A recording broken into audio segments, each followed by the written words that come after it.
Send that bakery truck around with those Houston cupcakes Sunday, 4 o'clock against the Patriots at Foxborough. And Chad Finn, I'm Kevin Dupont for Globe 10.0. And Chad, Pat's 9-point favorite. And you say... Seems about right to me. Yeah, started higher. It did. It was 10, 9.5, dipping a little bit. But Patriots beat them by 28, 42-14. Had a couple fortunate breaks in that game. Good bounces that went their way. The Lloyd fumble. Hit them on a couple deep balls.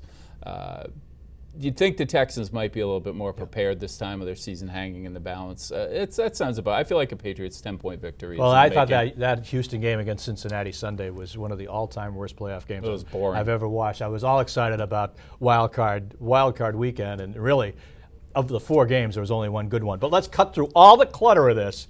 What's the one way Houston wins this game? What's the one key that they'd have to use as the springboard here to pull the upset? Well, I don't think they can do it, but the way they would have to do it is just put it in Arian Foster's hands like they did against the Bengals this past weekend. I think he had close to 40 touches, might have been 40 touches, about 170 yards total. Hand it to him and throw it to him. Yes, no matter whether it's stopped on their first 2 series and they go 3 and out or whatever it is, he's got to be the guy.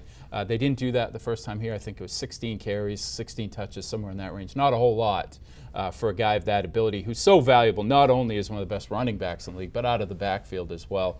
Keep putting it in his hands because Matt Schaub's not going to win it for them. No, he's very ordinary. So there's their one key. Patriots, of course, multiple keys, right? Gronk in. Yeah.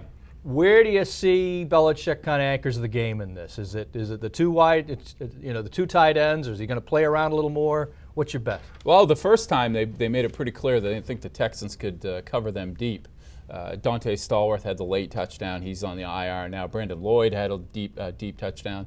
I'm curious whether they go back to that or whether there's something else they've seen in the Texans that they try to expose, assuming the Texans realize, okay, this is what they did to us before, let's stop this. I think we'll see a little bit different offensive approach out of the Patriots in this, but probably with a similar success.